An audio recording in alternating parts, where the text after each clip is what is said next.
Kalau gue ngelihatnya, yang salah bukan teknologinya, yang salah manusianya. Karena manusianya tidak diedukasi untuk bagaimana menggunakan AI. Menurut saya adalah bagaimana manusia itu dididik ya untuk bisa berpikir dengan partner kerjanya AI. Prompt engineering itu ada, bos. Dan Iya. itu menjadi salah satu profesi masa depan. Apa engineering? Prompt engineering, Jadi prompt dia engineer. ngelatih AI gitu maksudnya? Enggak, dia bukan kata Gibran aja ya, bukan kata Wapres aja, kata Jason Wang gitu. Memang AI tidak akan menggantikan manusia, tapi manusia yang memahami AI akan menggantikan manusia yang tidak memahami AI.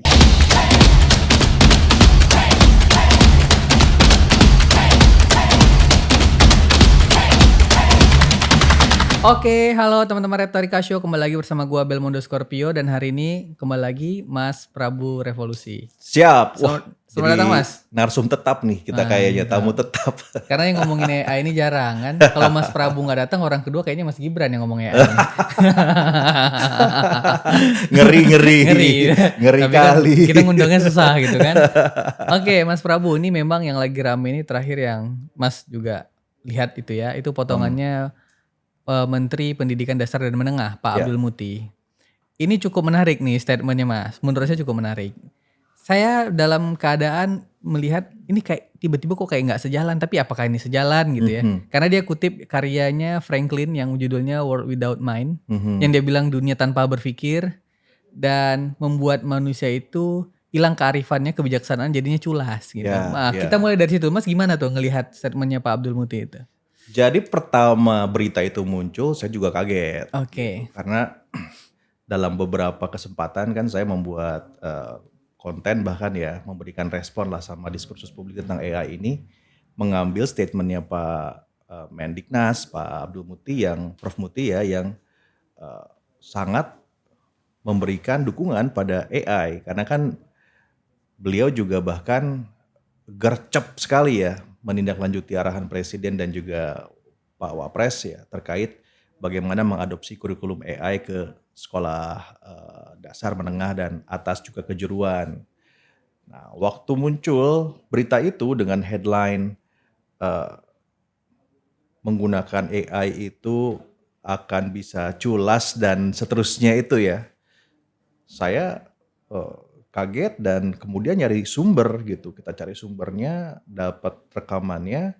Oh ternyata itu hanya headline berita. Karena di bawahnya ada pengkondisian gitu ya pada statement itu. Jadi AI itu bisa berbahaya, mendorong narsistik ya kalau digunakan tanpa etika dan seterusnya.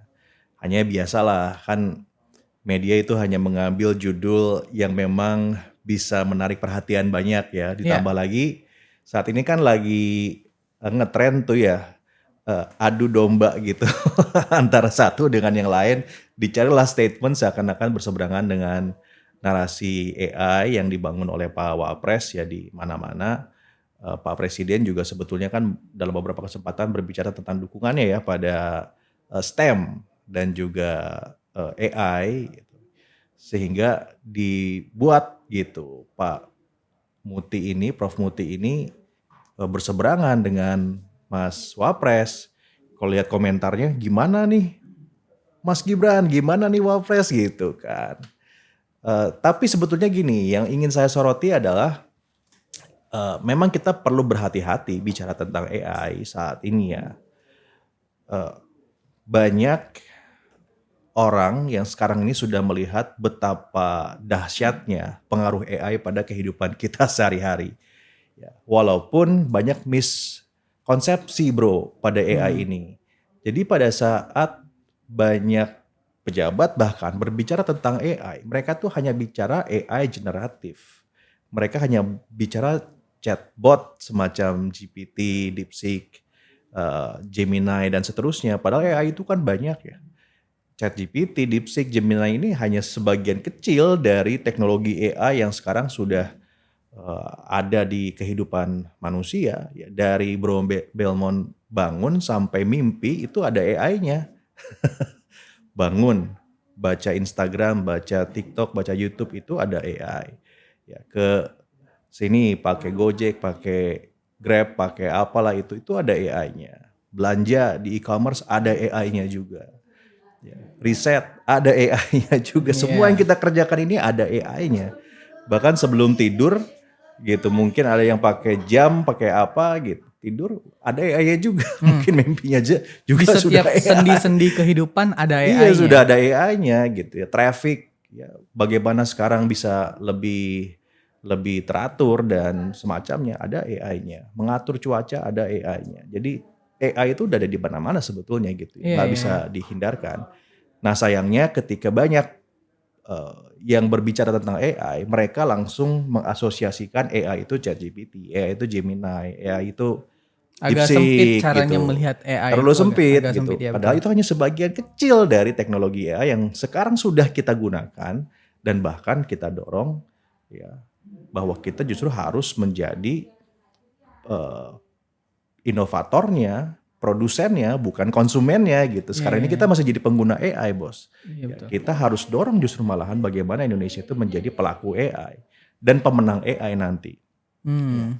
Jadi saya ingin menggarisbawahi tentang narasi fear pada AI yang sekarang sering banget dibicarakan karena memang lagi ngetren. Iya, salah satunya Ya, ini Mas, maaf gua potong, tentang fear ini, tentang ketakutan ini. hmm, Masih di dalam Franklin dan bukunya, sebenarnya di tulisan itu yang gua mulai coba review itu, kekhawatiran terhadap perusahaan-perusahaan teknologi digital karena dia punya pendapat kalau misalnya perusahaan-perusahaan inilah yang mengatur algoritma sehingga manusia-manusia yang menikmati algoritma ini semakin sempit pikirannya dan menghilangkan sifat kritis terhadap sumber informasi. mhm, Jadi kan mhm, si Franklinnya bilang begitu, pas gue lihat mhm, oh mungkin ini yang dimaksud Abdul Muti tentang mhm, hilangnya kekritisan atau bahkan mhm, kepakaran karena apa-apa harus bertanya kepada AI. mhm, Apakah mhm. begitu? Begitu kira-kira nggak Mas? Sebetulnya pemikiran itu tidak salah, Hmm. tapi yang harus kita respon adalah apa yang harus kita lakukan terhadap AI atas dasar pemikiran tadi itu. Terus sikap kita kayak gimana? Apa kita mau menjauhi AI, membatasi penggunaan AI untuk kita, atau justru kita apa namanya lebih dalam lagi ya, menyelam lebih dalam pada teknologi AI sehingga kita bisa menggunakan AI dan mengarahkan AI itu dipakai untuk apa? Untuk kehidupan manusia gitu. Salah satunya apa? Regulasi. Makanya lagi-lagi saya sangat mendorong tentang pentingnya regulasi AI. AI ini teknologi yang berkembangnya revolusioner, cepat sekali, sehingga kalau kita terlambat dalam membangun atau membuat regulasi ya ketinggalan akhirnya gitu Hmm. ya. Regulasi itu apa? Salah satunya tadi yang Bro bilang, algoritma. Algoritma itu kan bisa diintervensi. Di banyak negara mereka mengintervensi algoritma dari big tech atau giant tech ini. Oh iya? China misalnya, nggak boleh flexing. Ada regulasinya. Oh iya, gue pernah dengar Cina itu bahkan sampai punya aturan untuk algoritma Betul. yang masuk pada negara Yang mereka. masuk, konten yang masuk nggak boleh ini, nggak boleh itu, dan seterusnya. Dan Negaranya masang filter sendiri ya? betul, dan itu bisa dilakukan. Australia sebagai contoh ya. Dia mengizinkan platform sosmed tertentu untuk masuk ke Australia, tapi dengan syarat. Khusus untuk konten-konten science and technology harus didorong sekuat mungkin oleh platformnya. Oke. Jadi malahan negaranya yang minta, oke boleh silahkan konten hiburan masuk, tapi konten science and tech. Karena negara ini tahu ya, konten kayak gini kan nggak populer. Gimana caranya platform ciptakan algoritma supaya konten-konten science and tech itu jadi populer di masyarakat. Itu negaranya yang intervensi Melewat gitu. regulasi yang Mas bilang Lewat tadi. regulasi gitu. Nah di Indonesia ini kadang kita ini lebih demokratis ya daripada negara yang demokratis gitu. Terlalu bebas Iya semuanya. betul ya. Platform masuk nggak ada aturan ya. Kemudian apa-apa semua masuk nggak ada aturan gitu. Algoritma kayaknya Padahal flexing semua isinya, ya itu berbagi di ini. China dilarang gitu. Di China dilarang. Di beberapa negara bahkan juga dilarang. Beberapa negara lebih parah lagi. Ada yang nge-ban bahkan gitu kan. Apa namanya sosial medianya atau teknologinya. Ya kita tidak dalam posisi seperti itu menurut saya ya. Dan juga sikap pemerintah menurut saya sekarang sudah baik ya memberikan akomodasi pada perkembangan teknologi. Tapi perlu diarahin nih, dikasih koridor Seburuk apa gitu. Mas kalau nggak diarahin Mas? Oh bahaya banget. Ya. Teknologi kalau nggak diarahkan ya kayak Ini kan sekarang kita belum diarahin nih. algoritma bebas aja sesuai dengan Iya, ya, perusahaan besar mau atur apa gitu kan. ya mungkin sekarang outputnya sudah bisa kita lihat ya, polarisasi di masyarakat sebagai contoh. Ya, algoritma yang tidak diatur ini membuat orang yang konsumtif semakin konsumtif gitu Iya, kan. betul. Orang yang punya pendapat tertentu semakin kuat pendapatnya, melihat yang berbeda pendapat menjadi musuh dan seterusnya gitu ya. Ada yang disebut juga bubble economics ya. Sehingga sempat zamannya Pak Jokowi kalau ingat ya, TikTok itu sempat dilarang, TikTok Shop. Oh Ya. iya ada Karena- sempat karena pengusaha-pengusaha UMKM Tanah Abang atau apa gue pernah dengar Betul. itu kerugiannya gede Dari gitu. mana itu terjadi? Karena algoritma belanja sama algoritma sosmed disatukan dalam satu platform. Ini kan bahaya. Ya. Jadi orang disuguhi konten-konten barang yang dia inginkan, bukan dibutuhkan. Iya. Sehingga mendorong konsumsi yang berlebihan, Dia overconsumption. Teknologi algoritma ini menekan sampai kebutuhan yang paling sempit yang ingin dikejar sama orang. Iya, itu kan nggak boleh gitu. Makanya aturan yang terbaru itu kan adalah memisahkan algoritma belanja sama algoritma sosmed. Jadi nggak boleh nih platform e-commerce sama platform sosmed itu disatuin data dan algoritmanya karena berbeda jauh gitu, Oke. harus dibedakan. Ini contoh intervensi, maksud saya yang harus dilakukan. Nah, ada beberapa lagi bentuk-bentuk intervensi lain yang tujuannya untuk mengarahkan teknologi agar kita ya, masyarakat, manusia itu bisa mengambil benefit yang paling optimal dari teknologi itu sendiri.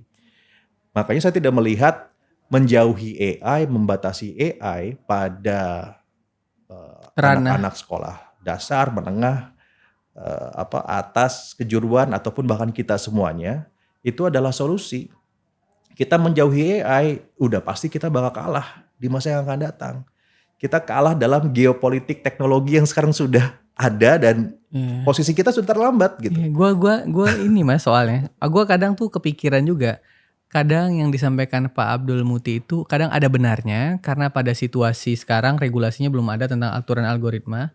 Di satu sisi gue sering Mas sekarang ini jujur aja lihat, mungkin teman-teman penonton juga lihat anak-anak mahasiswa misalnya atau bahkan anak-anak SMA nih lagi ada PR atau tugas apapun ya.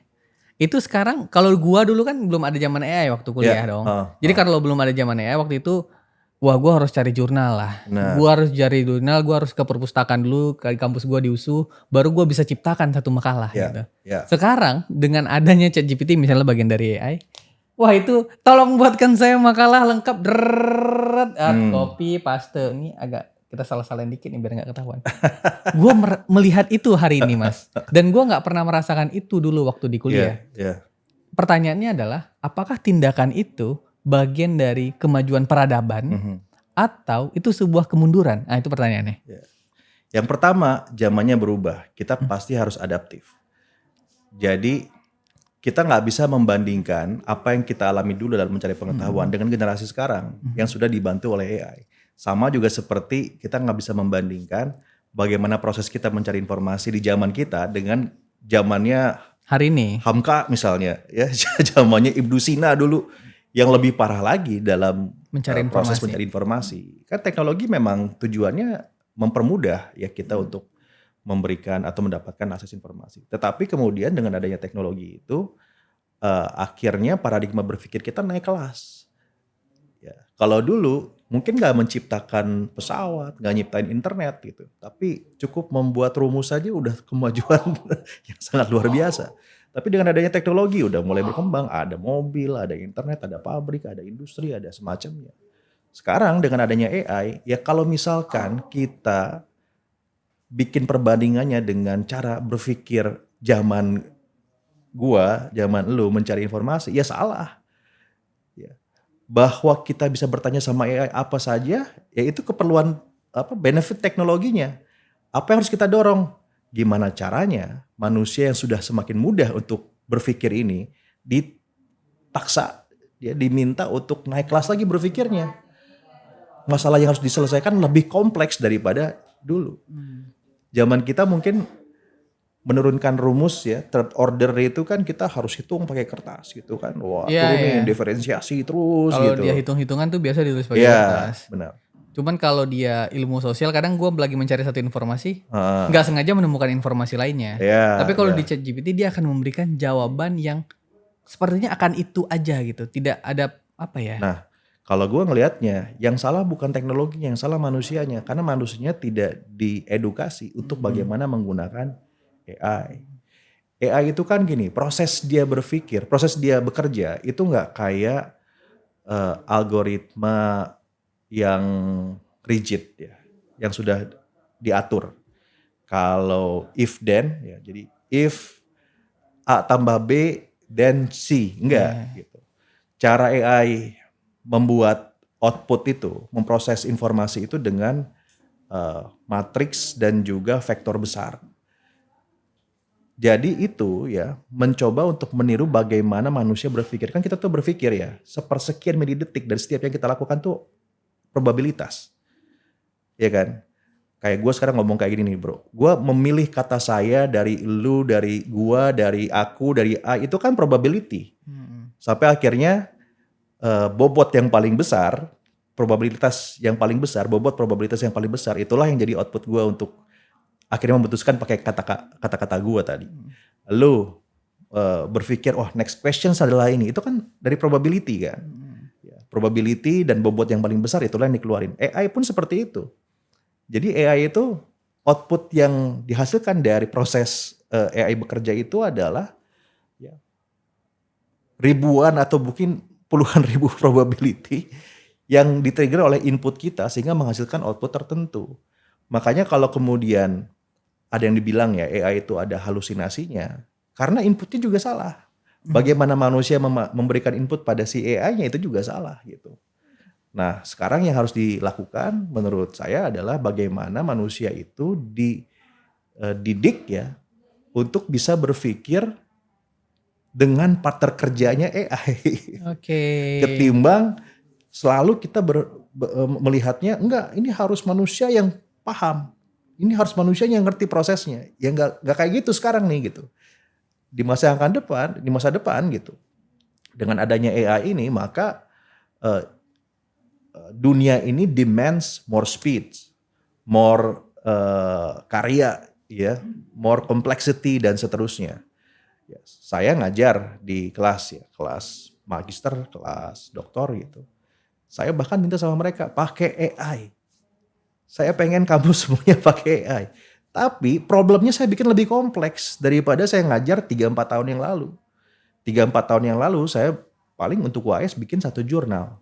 Sekarang sama mereka bikin 5 jurnal kalau perlu. Ya, betul, gitu. betul. Terus eksplorasi pemikiran dan seterusnya gitu. Iya, gue juga belajar kok mas dari perkembangannya. Gue belajarnya kadang ke belakang. Ke belakang itu kan ini dulu waktu baru mesin uap sampai ke listrik. Ini kan ada perdebatan di listrik. Ya. Takut orang mati, kesetrum segala macam. Jadi perdebatan dunia waktu itu butuh waktu 100 tahun kan. Betul. Perdebatan. Dari listrik untuk ketemu internet, masuk ke zaman internet, perdebatan lagi. Internet bisa A, B, C, D, E, F, G. Gue melihat internet bertemu AI menjadi masalah lagi. Betul. Karena setiap ada pembaruan perkembangan zaman, pasti ada perdebatan di sana. Betul. Dan ini bagaimana cara kita menerima perkembangan zaman ini baik atau tidak, kan begitu. Ini gue kaitkan sama perkuliahan UPH yang baru gue baca barusan. UPH, pendidikan, bahwa di sana ada jurusan AI. Pertanyaannya adalah, si mahasiswa-mahasiswa ini, pembelajaran macam apa yang mereka terima untuk menjadikan AI sebagai partner kerja? Gue belum bisa bayangin nih. Ini apa mereka dikasih kuliah, ini cara latih prom yang benar. Atau mereka diajarin cara coding ini gimana mas? Konsep terdidik untuk menggunakan AI ini gimana konsepnya? Ya. Kalau jurusan AI di UPH, jurusan AI di BINUS, ya, mereka justru major yang mengajarkan mahasiswanya menciptakan solusi-solusi AI. Menciptakan solusi-solusi AI. Itu gimana maksudnya? Ada banyak karya-karyanya yang sudah dilakukan atau dibuat sama teman-teman di UPH dan di BINUS. Saya kebetulan udah pernah ke sana juga dan melihat mereka. Pasti udah pernah ke sana sebagai pakar AI ini kan, nggak mungkin nggak pernah ke sana kan Mas Prabu? Karyanya keren-keren bos. Ada anak S1 ya bikin tugas akhir.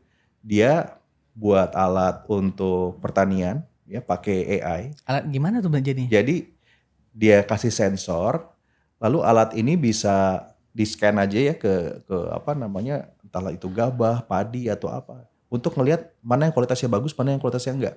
Oke. Itu Basicnya pakai AI. AI. Ada yang lebih lucu lagi nih. Banyak yang kompleks, tapi saya ambil satu contoh karya yang saya lihat ini keren banget gitu. Satu tim kerja ya, 3-4 mahasiswa perempuan semuanya. Dia bikin boneka AI. Jadi boneka Ini AI. di Jepang juga ada gue lihat nih Ya, kan boneka-boneka AI ini. boneka kan ChatGPT itu udah bisa ngomong sekarang kan Iya. gitu ya. Boneka AI untuk temen ngobrolnya anak-anak. Kalau tanya tentang cerita, tanya tentang apa kisah nabi-nabi, kisah apa itu tanyanya sama AI. Kan sama aja dengan kita dipakai YouTube terus kita query. Gue lagi kepikiran kan, AI kalau ditanya agama nih apa nih mazhabnya nih, Syafi'i atau Hambali ya? Loh, tapi kan gini, AI itu tergantung pada data yang dilatih. Oke. Jadi AI itu beda sama platform sosmed ya, yang apa moderasinya dilakukan sama yang punya teknologi. Ya, Iya. kalau AI itu blanko kosong, ya. Bagaimana AI merespon itu tergantung data yang kita masukin ke sana, data yang dilatih gitu. Jadi semakin kita melatih datanya, dia akan terus memahami cara berpikir orang yang berinteraksi dengan dia. Makanya pertanyaan yang sama antara AI yang bisa saya pakai dan AI-nya Bro Belmont pasti jawabannya beda. Iya. Karena pelatihannya beda, data yang dipakai juga berbeda juga gitu. Jadi kalau jurusan-jurusan tadi itu justru jurusan yang perlu didorong, bahkan kalau perlu diperbanyak lagi. Ya banyak kampus lagi yang membuka Dia jurusan baru 2 ya AI. Mas ya, di Indonesia baru Ada 2 ya? 9. Udah Sudah ada 9 ya? 9 kampus yang memiliki jurusan AI ya. UGM sudah ada tapi di master, BINUS, UPH, di Aceh bahkan sudah ada Dia jurusan masuk AI. fakultas apa tuh ya? Maaf ya, bingung penasaran gue jadi. Ada kalau di UPH itu fakultas AI. Di bawahnya ada jurusan Di Fakultas AI Teknik game, Informasi. Oke. ada apa jurusan apa LLM ya, large language model dan macam-macam. Jadi jurusannya udah sangat spesifik tuh di UPH. Mungkin gue yang kurang update, gue kurang update. Kalau di BINUS jurusannya AI, jadi itu bagian dari program studi computer science ya. Ada jurusan AI. Jadi sarjana AI betulan. Ya mereka bukan bagaimana membuat prompt, bukan. Mereka justru membuat mesin yang apa namanya diperkuat oleh teknologi AI gitu ya. Tapi mahasiswa yang lain bisa jadi diajarkan tentang prompting gitu ya. Karena prompt juga penting. Prompt engineering itu ada, Bos. Dan itu menjadi salah satu profesi masa depan. Apa engineering? Prompt engineering, prompt Jadi engineer. dia ngelatih AI gitu maksudnya? Enggak, dia adalah orang yang kerjanya membuat prompt untuk menyelesaikan masalah-masalah tertentu. Oh ini kalau misalnya Google VO yang ada videonya itu, si kawan inilah yang akan mengaplikasikan. Ya itu salah satu ini. ya. Salah satu. Kan ada permasalahan lain juga ada. Misalnya saya punya masalah nih project sekompleks ini. Saya ingin AI itu bisa memberikan report dengan komparasi ini itu dan macam-macam gitu ya. Ada si tukang prom. Ada si tukang prom gitu ada. Ini profesi masa depan. Itu profesi masa depan seriusan. Tukang prom adalah profesi masa depan. Jadi beneran bahwa iya lapangan kerja itu sekarang semakin sulit dicari dikarenakan banyak lapangan kerja baru yang sumber daya manusianya belum ada. Justru sekarang gimana caranya nih ya lulusan kuliah jurusan-jurusannya itu harus sinkron gitu dengan 2-3 tahun lagi akan seperti apa nih lapangan pekerjaan gitu.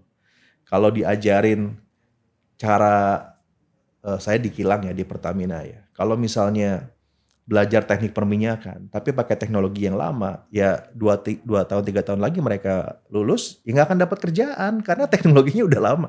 Sekarang teknologi kilang udah pakai AI semua, Bos. Gitu. Ya, saya di kilang itu untuk bisa memprediksi perilaku kilang yang mungkin menyebabkan undesired condition ya kayak kebocoran dan macam-macam itu udah pakai AI gitu. Udah pakai AI. Dan kalau misalnya teman-teman yang sedang kuliah atau mahasiswa kalau nggak mengikuti perkembangan zaman ya hati-hati ketinggalan kan gitu. Pasti ketinggalan. Jadi kalau bukan kata Gibran aja ya, bukan kata Wapres aja, kata Jason Wang gitu. Memang AI tidak akan menggantikan manusia, tapi manusia yang memahami AI akan menggantikan manusia yang tidak memahami AI. Kurang lebih ya. Oke, kita kembali lagi ke Pak Abdul Muti dulu. Kembali lagi ke Pak Abdul Muti.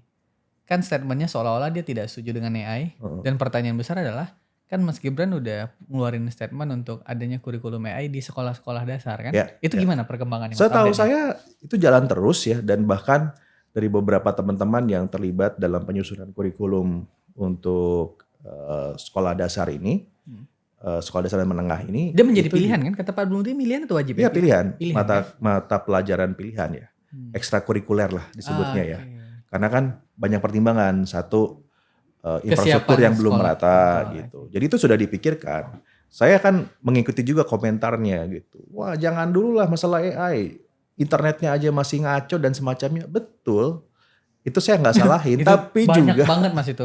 Jangan ngomongin AI kawan ya. Kita di sekolah di tanah Sulawesi ini jalannya jauh. Betul. Masih pakai kapur. Iya. Kadang ada sekolah yang gurunya juga nggak ada. Banyak lah masalahnya. Nggak salah itu benar. Tapi juga mengeneralisasi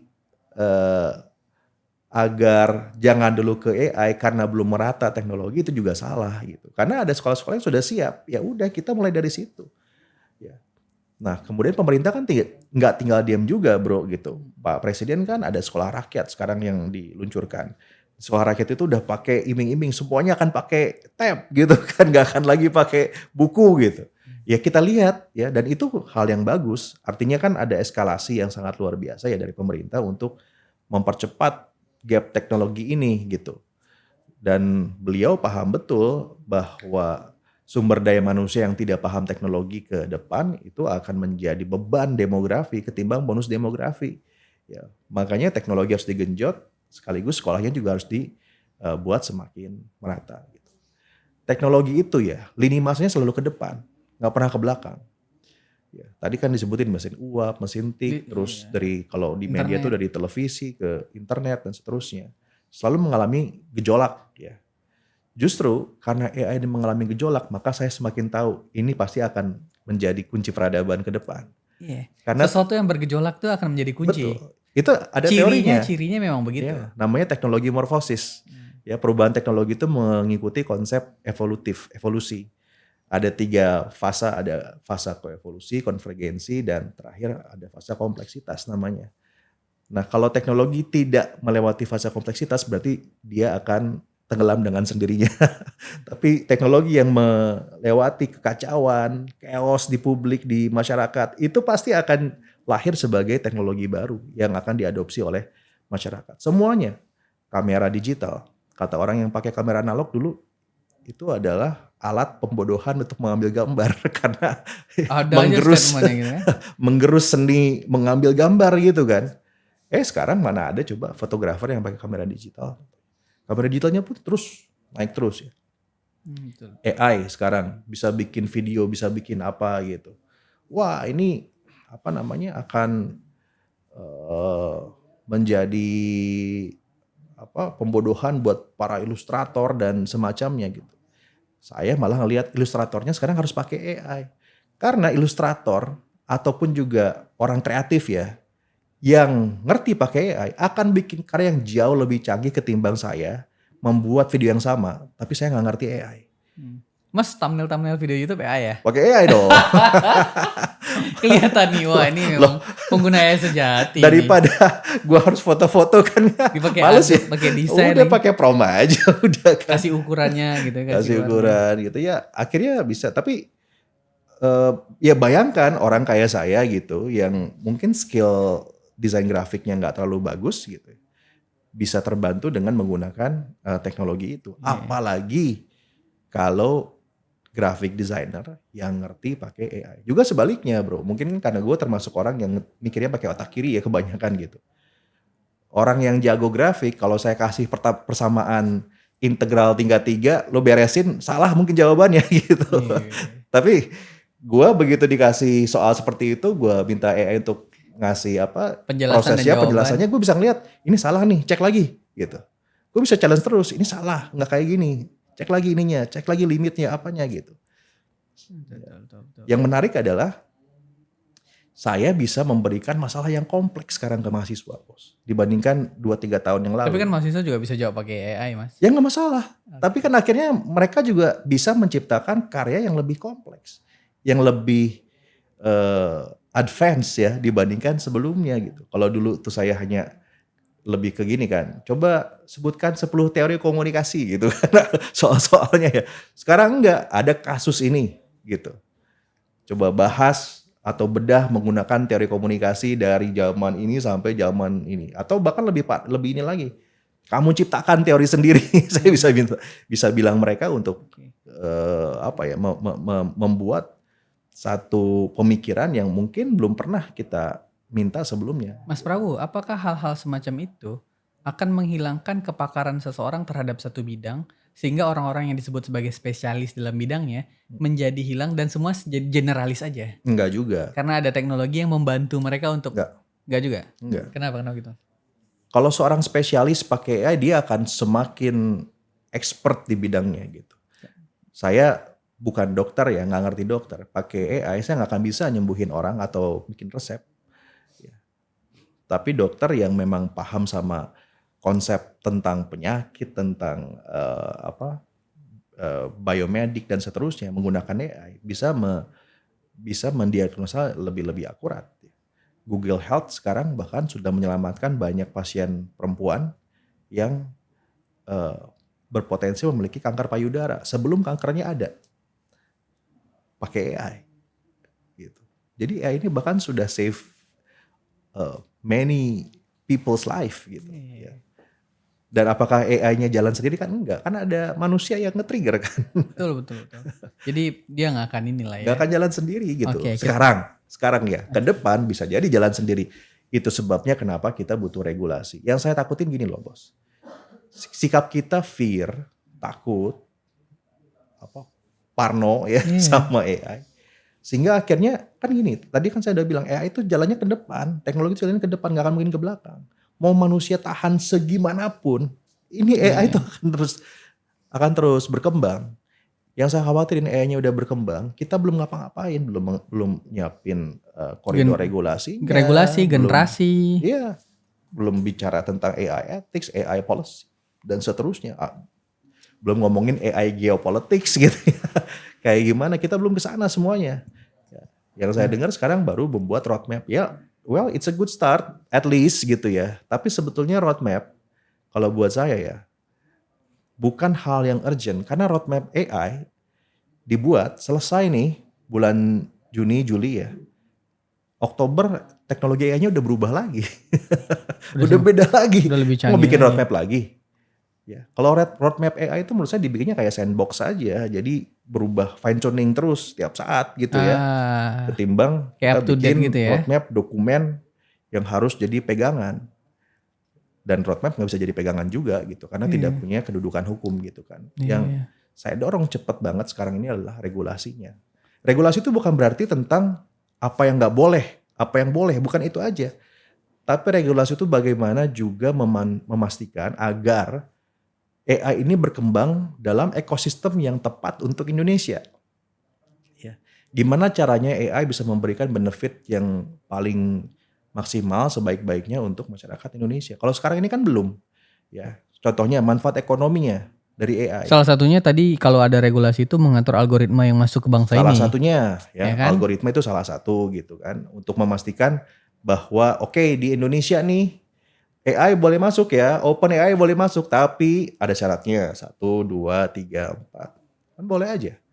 Kalau di China bahkan DeepSeek lo tanya tentang pemimpin presidennya China nggak akan dijawab yang jelek-jelek. Tapi itu kan Bang, tapi kan China melakukan pembatasan itu karena memang agak otoriter juga. Bukan. Konteksnya bukan itu, bukan kita meniru China. Konteksnya adalah negara itu bisa membatasi AI. Konteks gue itu. Oke. Gue nggak bilang AI di Indonesia harus bikin informasi yang bagus-bagus tentang presiden atau pemerintahan. Enggak, bukan itu. Konteksnya adalah negara itu bisa loh ngasih pembatasan pada AI. Apa yang mau dibatasi dari AI sekarang misalnya? Gitu. Kita mau batasin apa? Ya itu yang harus dibuat regulasinya. Kesepakatan orang politisi gitu. Ini ya. Benar. Ya. Mungkin concern kita sama culture, budaya. Oke, budaya apa yang mau lo batasin di sini supaya nggak jadi diskursus publik ya di Indonesia gitu. Iya. Bahkan bukan hanya AI ya, media Netflix misalnya. Konten-konten seperti apa, video apa yang nggak boleh masuk ke Indonesia harusnya diomongin juga dong. Apakah Pornografi pornografi gitu kan. sekarang kan ya walaupun saya bukan yang bilang enggak juga ya gitu. Oke, mantap. Gue Maksud pengen dengar gue nih orang Mas yang Prabu terbuka nih. gitu ya terhadap itu ya. Ada Tapi sekuler gue dikit. tahu bahwa di sini ada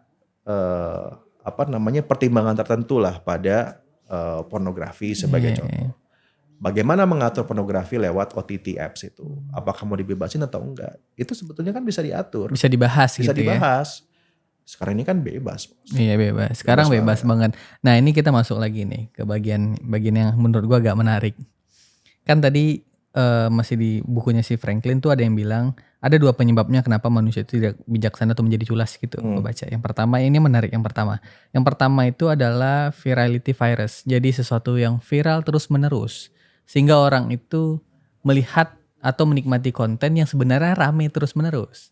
Nah ini gue kaitkan sama Pak Prabowo nih. Pak Prabowo ini apa ya gue lihat ya. Jadinya tuh Pak Prabowo ini kayak presidennya yang mengikuti algoritma sosial media. Apa yang sedang ramai di sosial media, Pak Prabowo pasti akan melakukan semacam sikap tertentu terhadap isu itu. Apakah itu bagus? Tentu bagus. Berarti ada gerakan cepat dalam ingin melakukan sesuatu.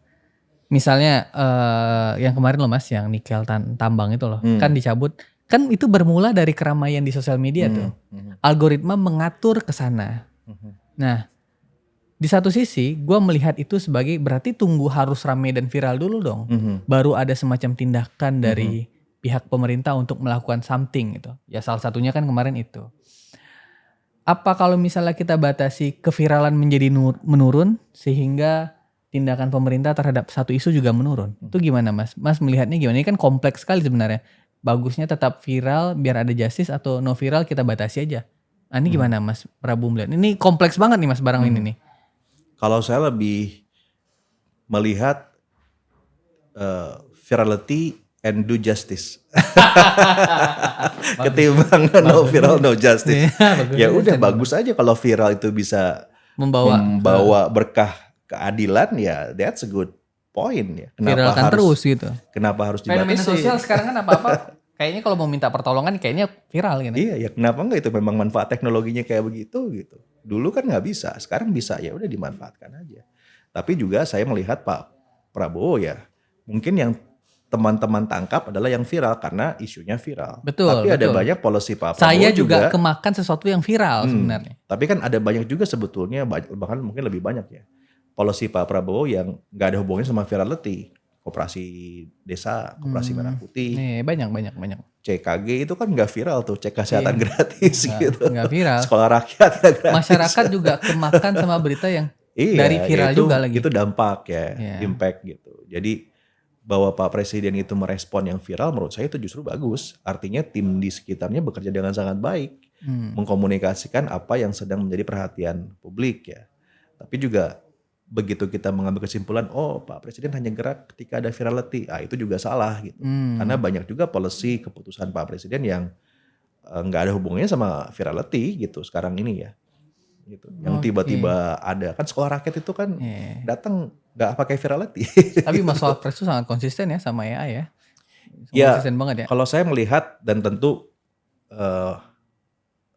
saya meyakini ya itu juga arahan dari Pak Presiden yang melihat Pak Wakil Presiden ini kan masih muda juga, lebih relate lah untuk bicara isu-isu teknologi ya. Dan kebetulan dari sejak masa kampanye kan Pak Wapres selalu bicara tentang hilirisasi digital dan semacamnya gitu. Bahkan kata-kata AI, kripto, blockchain itu saya ingat juga disebutkan dalam kampanye, dalam debat politik ya. Sehingga jadi rame di mana-mana ya. Itu sesuatu yang jarang diucapkan sebenarnya. Ya dan sampai sekarang konsisten gitu tentang AI ini. Saya ngelihat ya bukan hanya Pak Wapres sebetulnya pemimpin dunia yang sudah memberikan endorsement secara nyata ya pada AI gitu. Presiden Trump sebagai contoh sama juga, baru saja mengeluarkan executive order kan untuk memasukkan kurikulum AI ke sekolah dia juga melakukan di Amerika. Di Jepang juga sama, di China juga sama. China keren juga tuh kemarin. Tadi kan ada concern, oh anak-anak nanti nggak ngerti proses belajar dan semacamnya. China itu bikin aturannya gini, ketika lagi musim ujian, AI-nya dimatiin. Oh iya, menarik Loh, tuh. itu makanya bentuk intervensi, Bos. Jadi sebetulnya negara tuh bisa melakukan intervensi itu, bukan teknologinya dimatikan, dijauhkan, enggak. Tapi ayo diatur Masa belajarnya penggunaannya. lu boleh pakai, pas ujian gua matiin Pas dulu. ujian matiin. Matiin dulu. Karena kalau kita menyalahkan manusia bikin manusia malas kalau pakai AI, berarti yang salah tuh kan pendidikan pada manusianya, bukan teknologinya. Toh mempelajari proses itu juga tetap diajarkan sekarang kan. Masuknya AI ini kan nggak membuat guru yang ngajarin matematika, ngajarin biologi, fisika itu jadi berhenti mengajarkan, kan enggak. Rumusnya tetap sama, diajarkan dengan cara yang sama gitu ya formulasinya. Substansi pengetahuannya juga sama. Ya. Hanya ada saat-saatnya di mana ketika AI membantu anak-anak ini untuk bisa berpikir lebih maju, lebih advance, lebih kompleks. Ya. Zaman kita pakai kalkulator, Bos. Ingat nggak? Dulu ujian kan kita nggak boleh pakai kalkulator. Padahal kalkulatornya ada. Iya.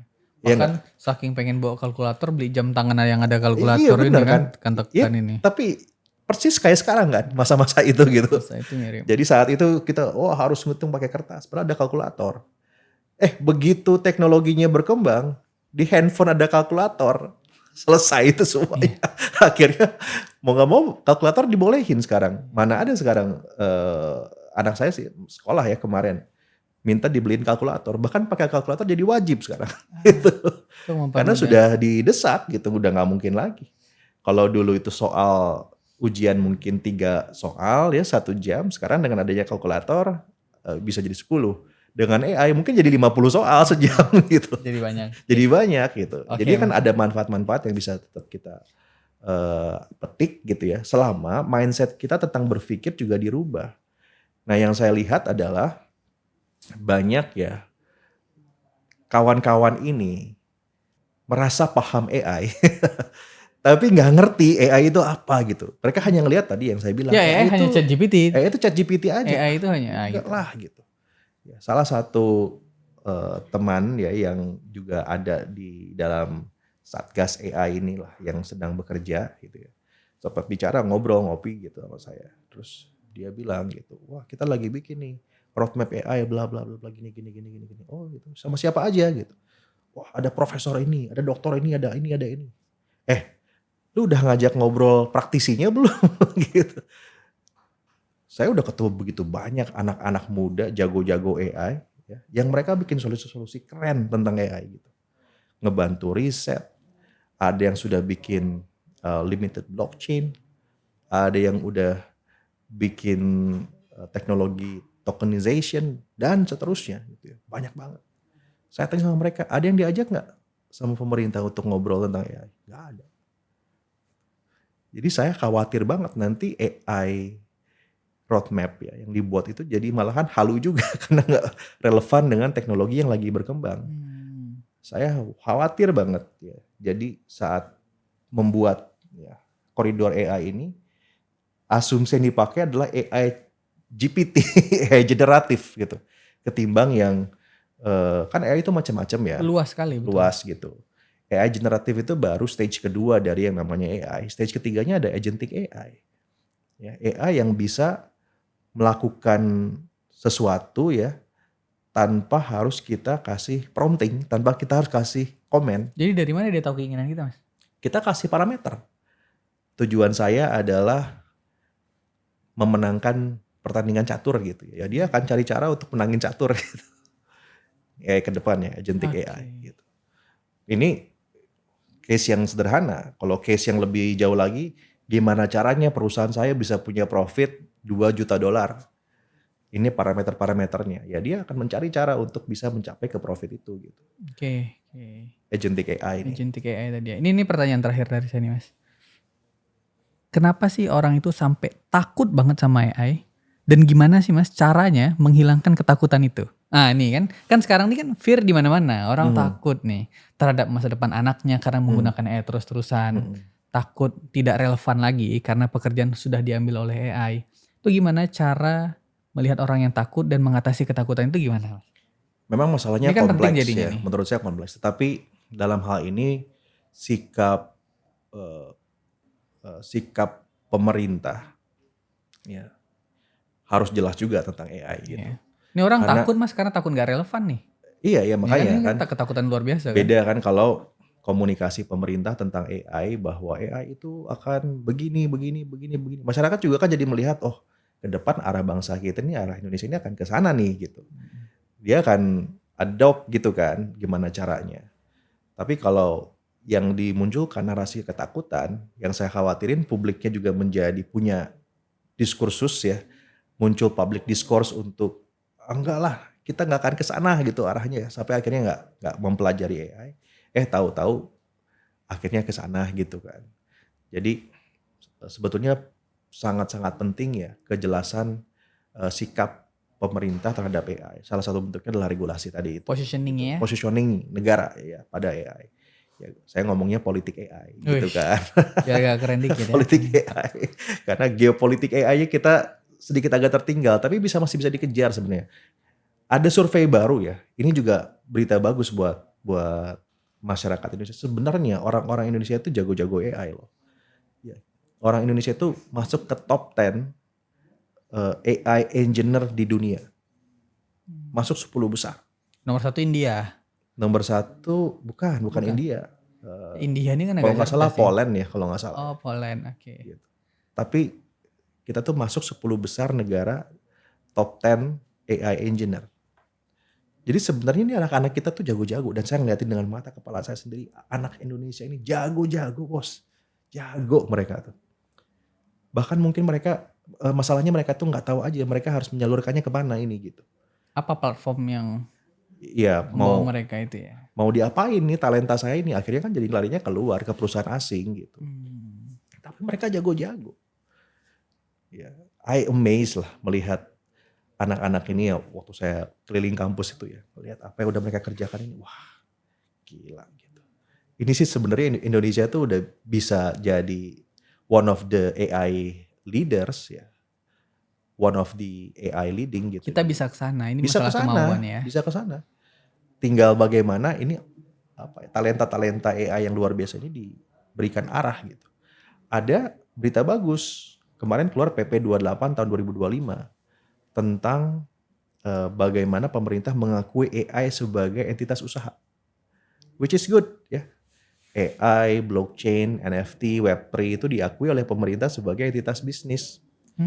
Ya, sehingga bisnisnya itu bisa mudah dibuat di Indonesia. Ini baru keluar di PP-nya kemarin, awal-awal Juni ya. Oke. Jadi ini menarik gitu, bagaimana pemerintah memasukkan terminologi blockchain, NFT, terus Web3 ya, kecerdasan buatan, itu sertifikasi digital, artinya NFT ya, sertifikasi digital itu, ke dalam PP. Artinya kan sebenarnya sikap pemerintah tuh positif nih sama teknologi masa depan ini. Karena untuk usaha mereka sekarang udah dianggap sama dengan usaha yang lain, kayak kita bikin media, kayak kita bikin yang lain. Hanya perlu daftar lewat SSO aja, single sign on ya, yang ada di. Jadinya bisnis badan hukum gitu ya. Betul, kecuali yang keuangan itu harus tetap lewat OJK dan seterusnya ya. Kayak kripto dan seterusnya. Ini good gesture dari pemerintah. Jadi sebenarnya pemerintah juga nggak sebegitu kakunya sih, sebegitu takutnya sama teknologi masa depan ini ya. Lebih kepada narasi publik aja yang dibangunnya kadang-kadang agak antitesa dengan dengan demand ya yang memang dibutuhkan ke depan gitu. Karena narasi fear sama AI ini lagi populer lagi gitu rame, kan. Populer, rame. Ya, jadi kalau ada pejabat yang ngomong fear aja tentang AI pasti rame. Iya gitu, lagi rame aja. Padahal ya jangan, harusnya justru di-embrace gitu. Harusnya dikasih ruang yang besar. Ayo masyarakat gitu ya, pelajari AI gitu, mestinya kayak gitu. Bill Gates udah ngomong kayak gitu, Jason Wang udah ngomong kayak gitu.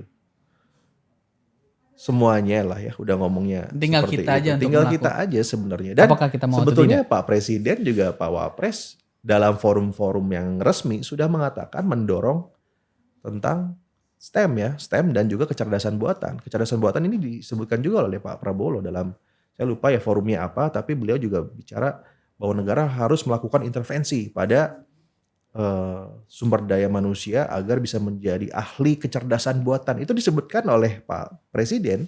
Saya ada verbatimnya tuh untuk statement Pak Presiden itu ya. Kalau Pak Wapres mah banyak lah gitu. Ya kalau Pak Wapres setiap hari dia ngomongin itu kan.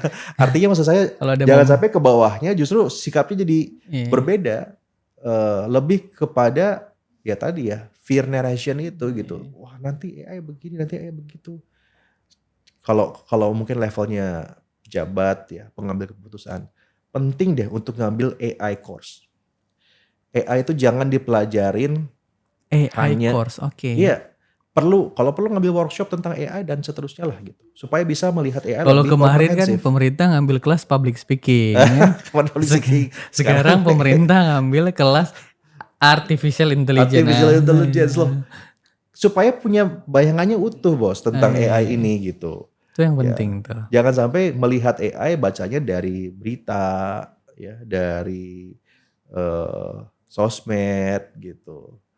Kalau mau bacanya juga seenggaknya lewat jurnal. Iya, Ya. iya. Di jurnal memang ada juga yang kontra sama AI, tapi yang pro jauh lebih banyak. Ya, tentang bagaimana AI ini bisa jadi solusi yang luar biasa lah ya untuk kehidupan manusia, bahkan pendidikan dan seterusnya gitu. Harus supaya ketika bicara ke publik juga narasinya narasi positif gitu. Ya, nggak ada lagi kata-kata seperti AI itu bikin culas gitu. Ya jangan dong ngomong kayak gitu. Kalau pengamat sih boleh-boleh aja, tapi kalau pejabat ya jangan gitu. Pak Ya kan? Abdul Muti, janganlah Pak Abdul Muti. Enggak, kalau Prof. Muti saya ngelihat kemarin mungkin nggak utuh aja. Konteksnya nggak utuh. Konteksnya nggak utuh, dikutip oleh media. Walaupun mungkin ada kalimat yang lebih mudah dipahami ketimbang menggunakan kalimat itu. Tapi kan Tapi saya tahu alasannya gitu. iya, Karena buku itu. karena buku yang tadi disebutkan dan nggak salah, benar itu gitu. Hanya gimana caranya menyampaikan pemikiran tadi itu kalimatnya harus utuh, nggak pakai titik ya, koma. Dan Jadi media koma. mainstream suka banget kan ngutipnya ini kan. Ngutipnya setengah Nah, aja nah, gitu. kan. Karena saya sempat kaget bos waktu lagi baca tuh, kok Prof. Muti begini. Setahu saya kan beliau mendorong kurikulum AI dan coding itu masuk ke sekolah gitu. Tapi begitu dibaca beritanya, terus saya dapetin verbatimnya, oh enggak kok. Ya saya melihatnya Sama. sebagai wejangan orang tua ini Mas. Mm-mm, Untuk melihat ya. dunia. Ya, pakai AI yang bener gitulah kurang lebih. gitulah Itu kan kira. sama kayak apa? Kita pakai teknologi yang lain gitu, pakai yang benar gitu Yang kan. benar, yang Jangan baik. pakai yang Fungsikan salah. dengan yang baik ya. Iya, pakai sosmed sosmed yang benar, jangan yang salah kayak gitu Iya, sebenarnya. gitu maksudnya. Itu maksudnya. Jadi nggak ada apa perbedaan pendapat yang krusial gitu saya perhatikan ya. Saya justru malahan ingin mengklarifikasi di sini gitu. Saya udah ngeliat tuh verbatimnya secara utuh nggak Oke. berlawanan dengan apa yang dilakukan oleh Pak Wapres. Walaupun kalau boleh saya saran ya teman-teman bapak-bapak ibu pejabat ini harus lebih berhati-hati dalam membuat narasi tentang AI di publik. Karena kan mereka pejabat yang semua kata-katanya kutipable. Iya. Bisa dikutip oleh siapapun Jangan sampai gitu. besok Prabowo ngomong kita harus belajar AI, besok AI dikritik sama pejabat sendiri kan agak aneh jadi. Iya, Ya, harus bisa selaras lah. Selaras Oke. gitu. Ya. Terima kasih Siap. Mas Prabu Thank you, Revolusi. thank you. Emang kalau Mas Prabu nih ada isu AI dikit langsung ting bunyi alarm. Oke, terima kasih teman-teman Thank you, Retorika Chief. Thank Show. you. Sampai jumpa.